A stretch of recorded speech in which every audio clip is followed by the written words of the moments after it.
এক জায়গায় গেছি আমি, দেখি যে আজানের আগে দরুদ পড়ে, আসসালাতু ওয়াসসালামু আলাইকা ইয়া রাসূলুল্লাহ, আসসালাতু ওয়াসসালামু আলাইকা ইয়া হাবিবাল্লাহ। আপনারা শুনছেন কিনা কোন জায়গায়? আমি জিজ্ঞেস করলাম, ভাইজান এটা কেমন কথা?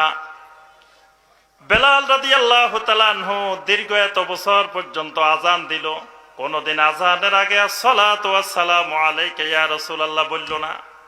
আল্লাহু আকবার দিয়ে আজান শুরু করছে, লা ইলাহা ইল্লাল্লাহ দিয়ে আজান শেষ করছে। আর আপনি দেখি শুরুতেই আসসালাতু ওয়াসসালামু আলাইকা ইয়া রাসূলুল্লাহ বলতেছেন। তখন এই লোক আমার দিকে চোখ গরম করে বলে কি, কার উসিলায় সিন্নি খাইছ, মোল্লা চিনলা না?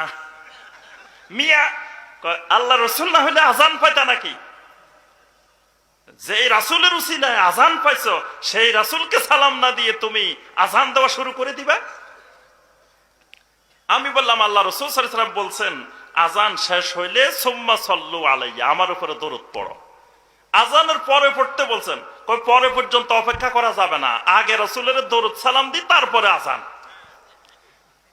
এরপরে কয় কি, আমি বললাম না এটা বেদাত, এটা সুন্নতের খেলাফ।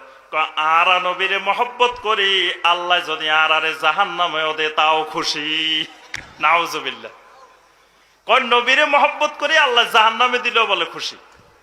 কি জঘন্য কথা শুনছেন? তাহলে এখানে নামাজের ভিতরে আমি তো নবীরে মহব্বত করছি, খারাপ কিছু করছি?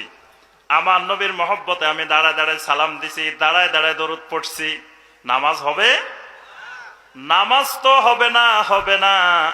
আমও যাবে, সালাও যাবে, নামাজও যাবে, ইমানও যাবে। খালি নামাজ যাবে না, ইমানও যাইব। আল্লাহ বলতেছেন এখানে বসে বসে সালাম দেয় আমার নবীর। আল্লাহ থেকেও আমি নবীরে বেশি মহব্বত করি। আল্লাহু আকবার। আল্লাহ বলছেন ওয়া রাফা'না লাকা যিকরাক, নবী আমি আপনার জিকিরকে সমুন্নত করে দিছি। আজানের ভিতরে দৈনিক 5 বার লক্ষ লক্ষ মসজিদে সারা দুনিয়াতে আশহাদু আল্লা ইলাহা ইল্লাল্লাহ 2 বার উচ্চারিত হচ্ছে, সাথে সাথে আশহাদু আন্না মুহাম্মাদার রাসূলুল্লাহ 2 বার উচ্চারিত হচ্ছে। সালাতের ভিতরে যেখানে আল্লাহ রাব্বুল আলামিনের জিকিরের উল্লেখ আসছে, সাথে সাথে নবীর উপরে সালামকে আল্লাহ বাধ্যতামূলক করে দিয়েছেন, দরুদকে সালাতের মধ্যে বাধ্যতামূলক করে দিয়েছেন। এইভাবে আল্লাহ রাব্বুল আলামিন তার রাসূলকে, তার রাসূলের জিকিরকে সমুন্নত করে দিয়েছেন। আল্লাহর চেয়ে আমি বেশি মহব্বত করি না।